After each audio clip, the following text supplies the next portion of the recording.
Thanks everyone. That's Andrew Lee on the trumpet, Sophia on the keyboards, Sam on the drums, Molly McKinnon on the violin, and Gina up here, and I'm Paulo. Nice to meet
This car was an old race car since the early 40s, and I got it when a guy told me about it when I went to a car show, and I paid $540 for it, delivered to my place, and I put a friend of mine's engine, transmission, and wiring harness out of his rusted out van that the cops would let him drive.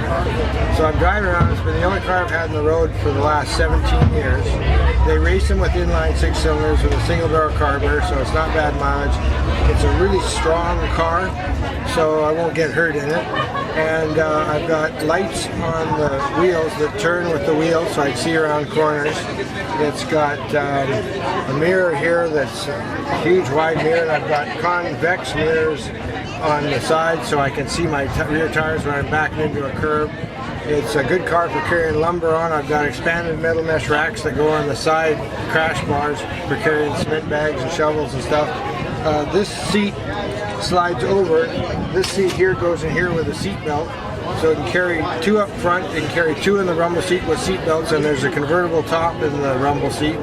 And it's a pretty good car, and people say, are you going to drive it all your life? And I go, well, the first day I drive something else, if I get T-boned by a truck, I'm going to wish I was in this.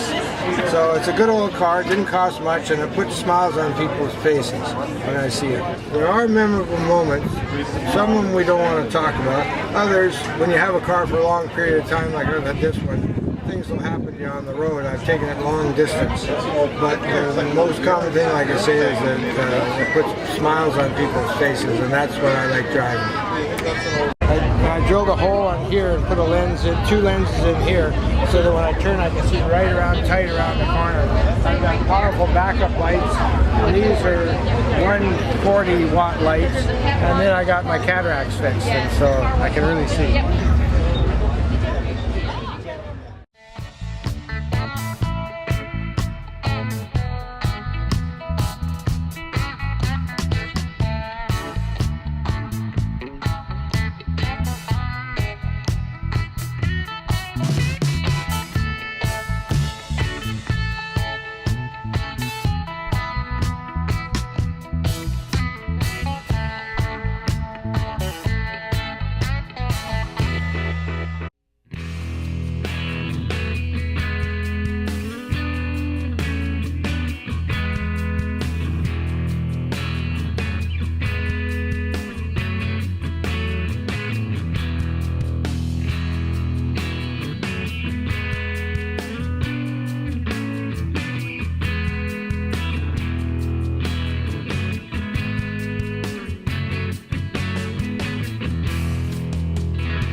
Why this car? Well, I went in for an oil change a year ago at this time, and actually it was in May, with my other Viper. I have an ACR Viper, a GTS, and I went in to get an oil change at the dealer, and I saw this car sitting in the showroom. 2 hours later, it was the most expensive oil change I've ever had, and I think I got a good deal on my other Viper. It didn't depreciate too much, considering its age. Had very low kilometers, so that's how I ended up with the car. It sounds kind of corny, but I just get a kick of coming to these shows, and obviously I'm not a hardcore driver, but I come to these shows, and I just love to see the reaction of some of the young kids, and hopefully they'll appreciate cars in the future. They all seem to know Vipers. They probably know more about the car than I do, but that really turns me on. I really like that. And I'm not a hardcore driver. I don't drive on the track, so the car is well maintained. It's something I enjoy. Here's a tip for Viper lovers. I just heard yesterday that on August the 31st, the last Viper ever will be coming off the line, and the factory in Detroit will be closed and never opened again. Sort of a sad story. So hopefully you guys want a Viper, try and get one now. Maybe they're all taken up, the orders are probably filled, but that's the news of the day.